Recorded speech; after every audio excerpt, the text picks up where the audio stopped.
Levítico capítulo 25. O sétimo ano. O Senhor Deus falou com Moisés no monte Sinai e mandou que ele desse ao povo de Israel as seguintes leis.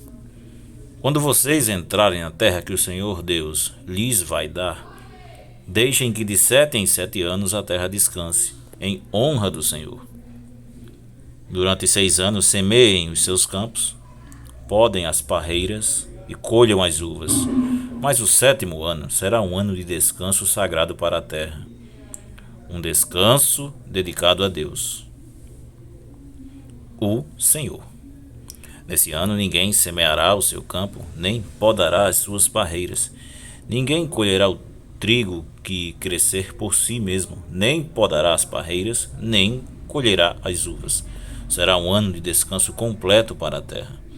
Os campos não serão semeados, mas mesmo assim produzirão bastante para alimentar todos os israelitas, os seus escravos e as suas escravas, os seus empregados, os estrangeiros que vivem no meio do povo e também os animais domésticos e os animais selvagens.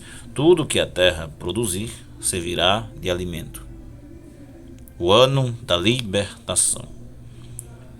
Contem 7 semanas de anos, isto é, 7 anos vezes 7, o que dá um total de 49 anos.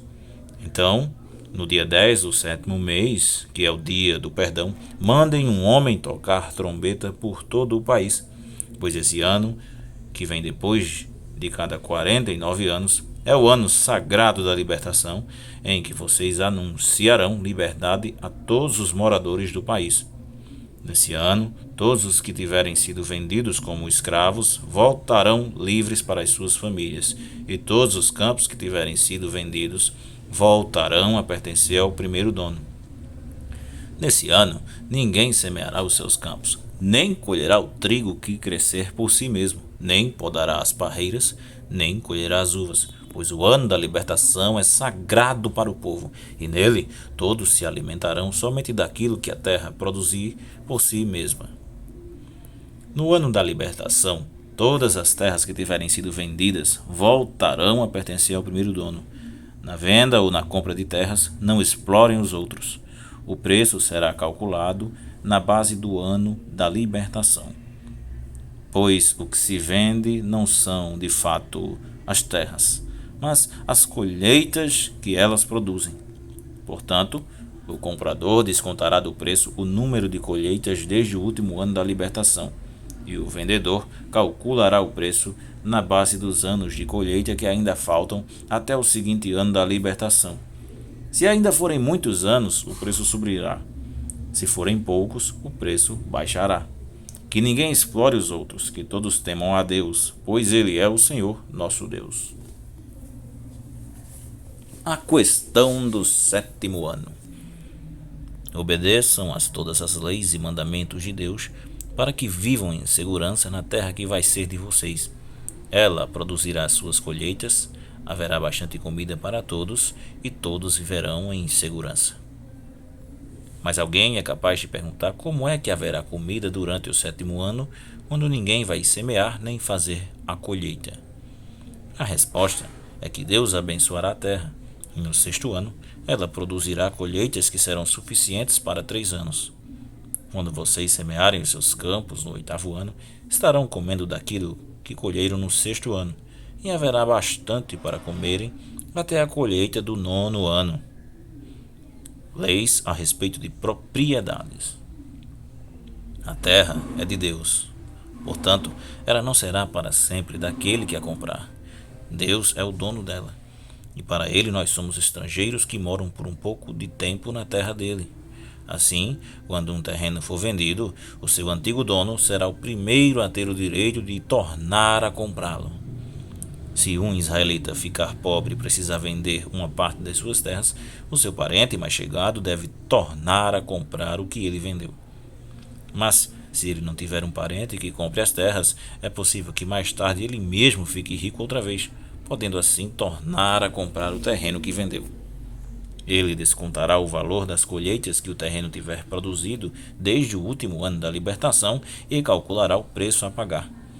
tendo como base os anos de colheita que ainda faltarem até o seguinte ano da libertação. E assim ele será novamente o dono do terreno. Mas se ele não tiver o suficiente para tornar a comprar o terreno, então este ficará pertencendo ao comprador até o seguinte ano da libertação. Nesse ano, o terreno voltará a pertencer ao primeiro dono. Se um homem vender uma casa que fica numa cidade protegida por muralhas, ele terá o direito de tornar a comprar a casa até um ano depois da venda. Mas, se dentro de um ano ele não comprá-la, então ela pertencerá ao comprador e aos seus descendentes para sempre. Nem mesmo no ano da libertação, a casa voltará a ser do primeiro dono. Porém, as casas que ficam em cidades sem muralhas são como os terrenos. O primeiro dono tem o direito de tornar a comprar a casa, e no ano da libertação ela volta a ser do primeiro dono. Os levitas têm sempre o direito de tornar a comprar as suas casas que ficam nas cidades onde moram. Mas, se um levita vender a sua casa numa dessas cidades e não tornar a comprá-la, então, no ano da libertação, a casa volta a ser dele. Pois as casas, as cidades onde os levitas moram serão sua propriedade permanente no meio do povo de Israel. Mas os campos em volta das cidades onde os levitas moram não podem ser vendidos. Eles pertencem aos levitas para sempre. Leis a respeito dos pobres. Se um israelita que mora perto de você ficar pobre e não puder sustentar-se, então você tem o dever de tomar conta dele. Ajude-o como se ele fosse um estrangeiro que mora no meio do povo, a fim de que ele continue a morar perto de você. Não cobre juros sobre o dinheiro que você lhe emprestar. Respeite a ordem de Deus para que esse homem continue a morar perto de você. Não cobre juros sobre o que você lhe emprestar, nem tire lucro dos alimentos que você lhe vender. É isso que o Senhor, nosso Deus, nos manda fazer. Foi Ele quem nos tirou do Egito, para nos dar a terra de Canaã e para ser o nosso Deus. Leis a respeito dos escravos. Se um israelita que mora perto de você ficar tão pobre que chegue a ponto de ter de se vender a você para ser seu escravo, não o faça trabalhar como escravo. Trate-o como se ele fosse um empregado ou um estrangeiro que mora com você. Ele trabalhará para você até o ano da libertação. E nesse ano, ele e os seus filhos irão embora e voltarão para a sua própria família e para as terras dos seus antepassados. Os israelitas são escravos do Senhor Deus, que os tirou do Egito. Eles não deverão ser vendidos como escravos. Portanto, não os trate com crueldade, mas respeite a ordem de Deus. Se precisarem de escravos ou escravas, vocês poderão comprá-los dos povos vizinhos do seu país. Também poderão comprar os filhos dos estrangeiros que moram no meio de vocês. Essas crianças que nascerem na terra de Israel poderão ser compradas como escravos, e os seus donos poderão deixá-los como herança aos filhos, a quem esses escravos deverão servir a vida inteira. Mas um israelita não pode ter outro israelita como escravo, nem pode tratá-lo com crueldade.